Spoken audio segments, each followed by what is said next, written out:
सबसे पहली इसकी प्रॉपर्टी है कि जो आपने पढ़ भी लिया इसके सोर्स में है कि एक एक्सेलरेटेड चार्ज पार्टिकल से ईएम वेव्स को प्रोड्यूस किया जाता है। पहली बात तो ये होगी। और दूसरी बात ये है कि ये वैक्यूम में स्पीड ऑफ लाइट, या वैक्यूम में नहीं, वैक्यूम के बाहर भी दूसरे मीडियम में भी ये स्पीड ऑफ लाइट की स्पीड से मूव करती है। तो यहाँ पे मैं लिखूंगा speed of electromagnetic waves of EM waves is same as speed of light. Speed of light, तो जिस स्पीड से लाइट मूव करती है उसी स्पीड से इलेक्ट्रोमैग्नेटिक वेव्स भी मूव करती हैं। यदि मैं वैक्यूम में बात करूं तो वैक्यूम में स्पीड होती है इनकी c, और वो डिपेंड करती है सिर्फ प्रॉपर्टी ऑफ मीडियम। मीडियम की जो प्रॉपर्टी है सिर्फ उस पर डिपेंड करती है स्पीड ऑफ इलेक्ट्रोमैग्नेटिक वेव जो है। और इसको आप लिख सकते हैं 1/√ऑफ mu naught into epsilon naught. c is equals to 1/√ऑफ mu naught epsilon naught. Mu naught आप जानते हैं, म्यू नॉट इज आपके पास मैग्नेटिक परमिएबिलिटी है, और एप्सिलॉन नॉट आप जानते हैं आपके पास जो है ये फ्री स्पेस की परमिटिविटी है। ये परमिटिविटी है एप्सिलॉन नॉट 8.8 इंटू 10⁻12, और ये म्यू नॉट है 4 पाई इंटू 10⁻⁻7। तो ये सी की बात है। यहाँ पे आपको लिखना है कि speed of EM wave, speed of EM waves depends only on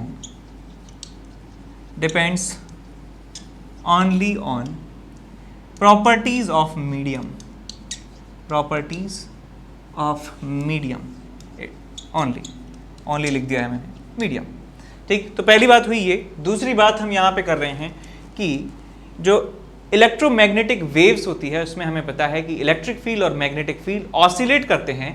आपको बात ये याद रखनी है कि इलेक्ट्रिक फील्ड और मैग्नेटिक फील्ड एक दूसरे के परपेंडिकुलर प्लेन में ऑसिलेट करते हैं। तो यहाँ पे हम लिखेंगे कि plane of oscillation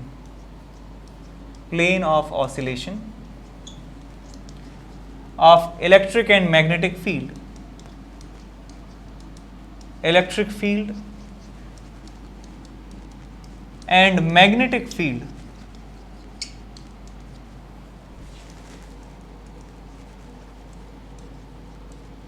are perpendicular to each other, एक दूसरे के परपेंडिकुलर प्लेन्स में ये ऑसिलेट करते हैं। ठीक, और यहाँ पे हमको लिखना है, यदि आपको प्रोपोगेशन देखना है कि जो ईएम वेव का प्रोपोगेशन किस डायरेक्शन में है, तो यहाँ पे लिखेंगे कि डायरेक्शन ऑफ प्रोपोगेशन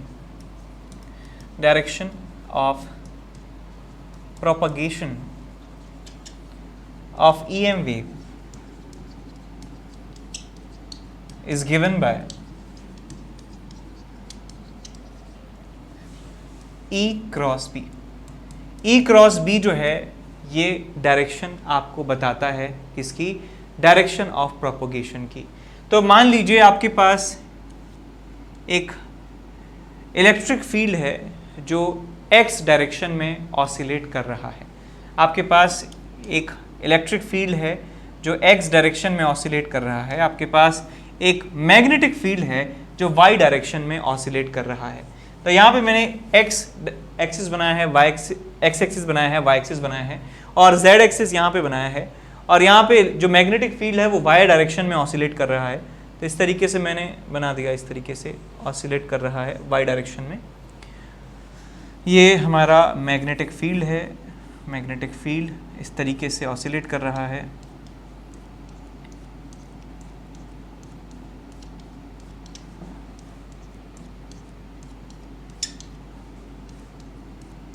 ठीक, ये मैग्नेटिक फील्ड है By, और इलेक्ट्रिक फील्ड जो है वो x डायरेक्शन में ऑसिलेट कर रहा है, x प्लेन में ऑसिलेट कर रहा है, इस वाले प्लेन में, इस तरीके से। ये हमारे इलेक्ट्रिक फील्ड साहब हैं।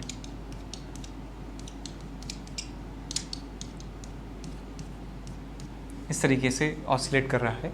तो हम ये बता सकते हैं कि ये वेव जो है ईएम वेव ये किस डायरेक्शन में जा रही है। आपको बस करना ये है कि इलेक्ट्रिक फील्ड और मैग्नेटिक फील्ड का क्रॉस ले लीजिए, ई क्रॉस बी जो है इस तरफ है। इसका मतलब जो डायरेक्शन ऑफ मोशन है, जो वेलोसिटी है वो इस तरफ है। वी वेक्टर जो है वो आप यहाँ लिख सकते हैं कि इसका जो डायरेक्शन है, यूनिट वेक्टर है, वो होता है E क्रॉस B के यूनिट वेक्टर के समान।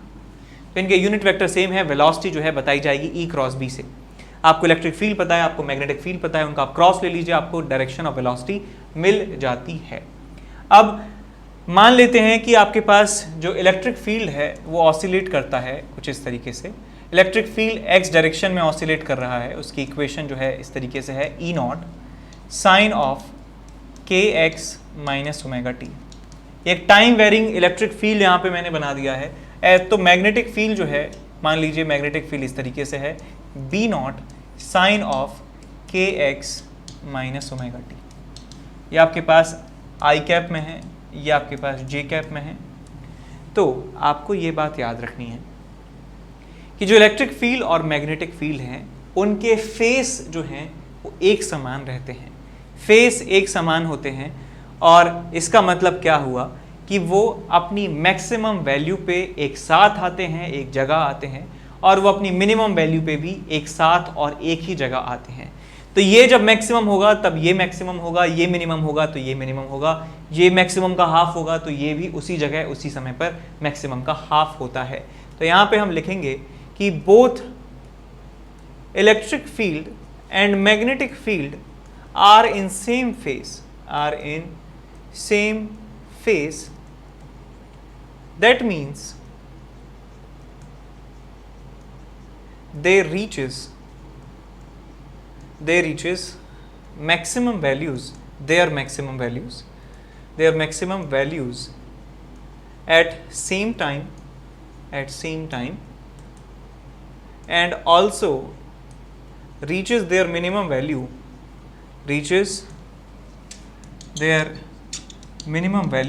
at the same time, at the same time. एक ही समय पर ऊपर जाना है, एक ही समय पर मैक्सिमम होना है, एक ही समय पर एक ही जगह पर मिनिमम होना है। एक साथ करते हैं सब काम, ठीक। यहाँ पे जो k है, k आप जानते हैं वेव नंबर कहते हैं, इसे 11th क्लास में पढ़ा होगा। 2 पाई बाय लैम्डा इसकी वैल्यू होती है, लैम्डा इज वेव लेंथ, ठीक। और यहाँ पे जो स्पीड ऑफ वेव है, स्पीड ऑफ EM वेव, वो भी आप बता सकते हैं ओमेगा बाय k के बराबर होती है, या लैम्डा बाय कैपिटल T के बराबर होती है। और यहाँ पे कैपिटल T क्या है, टाइम पीरियड है ऑसिलेशन का, that is 2 pi by omega, ठीक।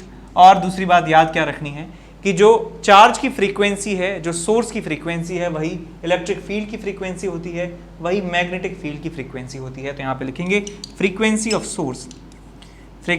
Of source is equals to frequency of electric field and it is equal to frequency of magnetic field. इन सब की फ्रीक्वेंसी एक समान होती है जो सोर्स की फ्रीक्वेंसी है। सोर्स कौन है हमारा, accelerated charge particle is our source, और सोर्स की फ्रीक्वेंसी इलेक्ट्रिक फील्ड की फ्रीक्वेंसी और मैग्नेटिक फील्ड की फ्रीक्वेंसी के बराबर होती है।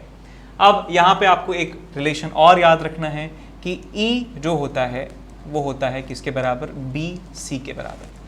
E is equals to BC, ये रिलेशन जो है आपस में फॉलो करता है। E is instantaneous electric field, B is instantaneous magnetic field, C is speed of wave, E is equals to BC। याद कैसे रखना है कि E BC है। ऐसे ही आप इनके जो मैक्सिमम वैल्यूज हैं उनके बीच में भी यही रिलेशन ठहरा सकते हैं, B not into c. E not is equals to B not into c. इसे कहा जाता है amplitude of electric field, amplitude of electric field, यानी कि मैक्सिमम वैल्यूज की बात कर रहे हैं। ऐसे B नॉट जो है इसे भी एम्पलीट्यूड कहा जाता है, amplitude of magnetic field. This is equal to E not is equal to B not into c, E is equal to BC। ये बात आपको रखनी है याद। अब हम चलते हैं आगे कि यदि किसी मीडियम की बात करें, यदि मान लीजिए वैक्यूम की बात नहीं हो रही है, वैक्यूम में लाइट की स्पीड होती है c के बराबर, लेकिन किसी दूसरे मीडियम में बात करें, दूसरे मीडियम में यहाँ पे नेक्स्ट पेज ले लेते हैं। इन अ मीडियम जो लाइट की जो स्पीड होती है वेव की, स्पीड ऑफ वेव, वो आप लिख सकते हैं 1/√ऑफ म्यू इंटू एप्सिलॉन। तो जब नॉट हम लगा देते हैं इनके आगे, 0 लगा देते हैं, तो इसका मतलब होता है वैक्यूम की बात कर रहे हैं, फ्री स्पेस की बात कर रहे हैं। लेकिन जब मीडियम की बात करते हैं तो म्यू नॉट जो है वो हट जाता है, तो आपके पास सिर्फ बचता है म्यू और एप्सिलॉन। और इसको कन्वर्ट किया जा सकता है इस तरीके से mu r into mu naught और epsilon r into epsilon naught. तो इस तरीके से स्पीड ऑफ वेव को लिखा जा सकता है। और आपको याद रखना है कि स्पीड ऑफ वेव जो होती है वो b और e पर डिपेंड नहीं करती है। फॉर्मूले से ऐसा लग रहा होगा आपको कि c जो है वो b नॉट और e नॉट पे डिपेंड करता है, लेकिन ऐसा नहीं है। e नॉट यदि चेंज होगा तो b नॉट उस अकॉर्डिंगली चेंज हो जाएगा, c पर कोई फर्क नहीं पड़ेगा। c जो है स्पीड ऑफ वेव जो है वो डिपेंड करती है मीडियम की प्रॉपर्टीज पे, यानी कि एप्सिलॉन और म्यू पे डिपेंड करती है। ये वैल्यू है जो स्पीड ऑफ वेव की। ये बात समझ गए। आगे चलते हैं कि हम ये बात जानते हैं, हमने इलेक्ट्रोस्टैटिक्स में पढ़ा है कि जहाँ पे इलेक्ट्रिक फील्ड होता है वहाँ पे एक एनर्जी एग्जिस्ट करती है, ठीक, जिसे इलेक्ट्रोस्टैटिक फील्ड एनर्जी कहा जाता है। ऐसे जहाँ पे मैग्नेटिक फील्ड प्रेजेंट होता है वहाँ पे मैग्नेटिक फील्ड एनर्जी एग्जिस्ट करती है। तो हम यहाँ पे कह सकते हैं कि यहाँ पे इलेक्ट्रिक फील्ड और मैग्नेटिक फील्ड दोनों ही प्रेजेंट हैं, दोनों ही सेम फेज में होते हैं, एक दूसरे के परपेंडिकुलर होते हैं। तो यहाँ पे ये कहा जाता है कि जो एनर्जी होती है वेव की, energy of wave is equally divided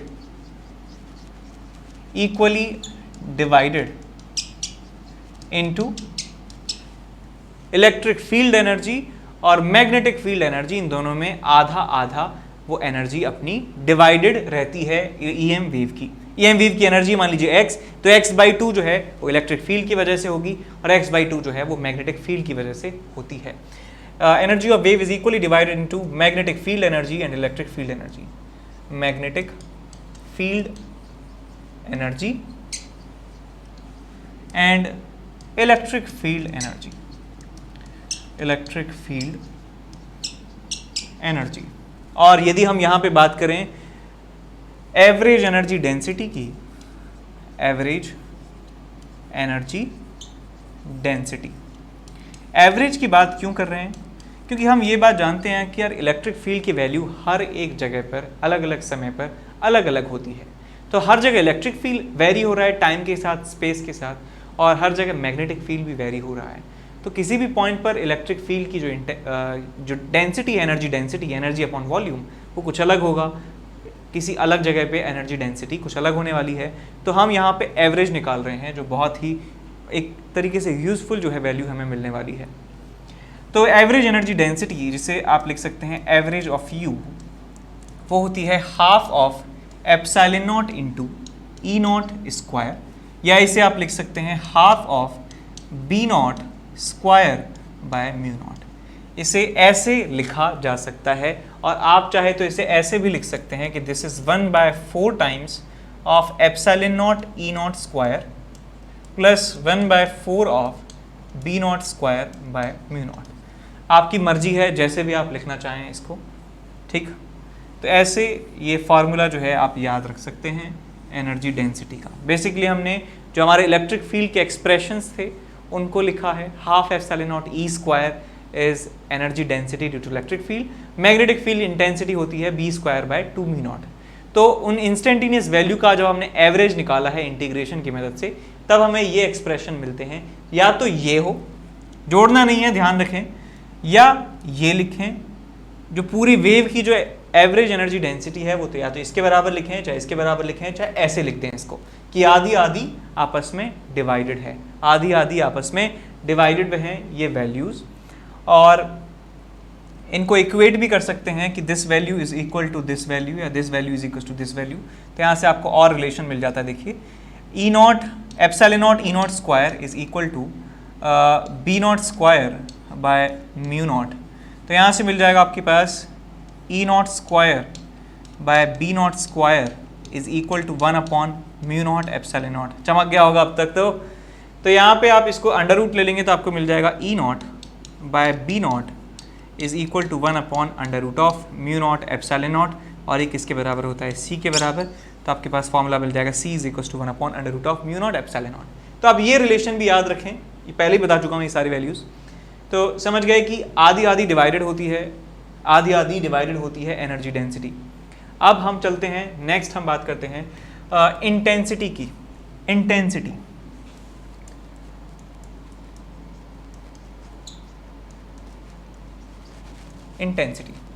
तो इंटेंसिटी का मतलब आपको पता होना चाहिए कि मान लीजिए जो एनर्जी है, जो वेव है, वो स्पेस में प्रोपोगेट हो रही है, एक जगह से दूसरी जगह जा रही है वेव। तो मैं ये देखना चाहता हूं कि एक यूनिट एरिया से, यूनिट एरिया का मतलब 1 मीटर स्क्वायर एरिया से मैं देखना चाहता हूं एक सेकंड में कितनी एनर्जी पास हो रही है। एक सेकंड में एक यूनिट एरिया से कितनी एनर्जी पास हो रही है, उसे इंटेंसिटी कहा जाता है। तो इंटेंसिटी का मतलब क्या है कि एनर्जी, एवरेज एनर्जी कह सकते हैं, क्योंकि बिकॉज हम यहाँ पे एवरेज इंटेंसिटी की बात करेंगे, तो इंटेंसिटी हर एक पॉइंट पे अलग होगी, तो यहाँ पे हम एवरेज इंटेंसिटी की बात करें पहले से ही तो अच्छा होगा। तो यहाँ पे हम लिखेंगे कि एवरेज एनर्जी क्रॉसिंग या पासिंग, क्रॉसिंग अच्छा लग रहा है, crossing through unit area in unit time is called average intensity. और एवरेज इंटेंसिटी इलेक्ट्रोमैग्नेटिक वेव के लिए होती है half epsilon not E not square into c के बराबर, या आप इसे लिख सकते हैं half of B not square by mu naught into c. ये एवरेज इंटेंसिटी का फॉर्मूला आप याद रख सकते हैं, काफ़ी इंपॉर्टेंट है। Half epsilon not E not square into c और half into B not square upon mu naught into c. अब इसके बाद हम बात करते हैं कि जो इलेक्ट्रोमैग्नेटिक वेव होती है, इलेक्ट्रोमैग्नेटिक वेव ये एनर्जी तो प्रोपोगेट करती है, एक जगह से दूसरी जगह एनर्जी का ट्रांसफ़र करती है, लेकिन ये एनर्जी के साथ साथ मोमेंटम का भी ट्रांसफ़र करती है। तो यहाँ पे हम लिखेंगे कि EM waves carry energy, because ये एनर्जी कैरी करना एक वेव का एक बेसिक प्रॉपर्टी है कि ये एक जगह से एनर्जी को दूसरी जगह ट्रांसफ़र करती हैं। So EM waves carry energy as well as momentum, और यहाँ पे रिलेशन बनता है कि लीनियर मोमेंटम जो होता है, linear momentum is equal to u by c। तो यहाँ आप याद रखें कि p जो है it is the momentum which is carried by the wave, और u जो है वो है एनर्जी ऑफ वेव, और c जो है वो है स्पीड ऑफ लाइट या स्पीड ऑफ वेव, जो लाइट की स्पीड के बराबर होता है। इसके बाद अगला पॉइंट हम पढ़ने वाले हैं। अगले पॉइंट में क्या है कि EM वेव जो है इसे आप डिफ्लेक्ट नहीं कर सकते हैं एक्सटर्नल इलेक्ट्रिक फील्ड या मैग्नेटिक फील्ड की मदद से। सो EM वेव जो है वो अनडिफ्लेक्टेड रहती है, डिफ्लेक्ट नहीं होती है एक्सटर्नल इलेक्ट्रिक फील्ड या एक्सटर्नल मैग्नेटिक फील्ड से। तो ये बात हम लिखेंगे, EM waves can not be deflected by external electric field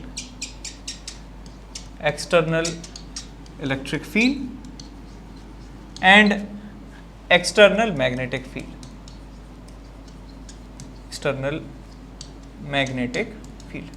इन दोनों से इसको जो है हम डगमगवा नहीं सकते, डगमगवा मतलब इसे हम डिफ्लेक्ट नहीं कर सकते हैं एक्सटर्नल या इलेक्ट्रिक फील्ड या एक्सटर्नल मैग्नेटिक फील्ड से।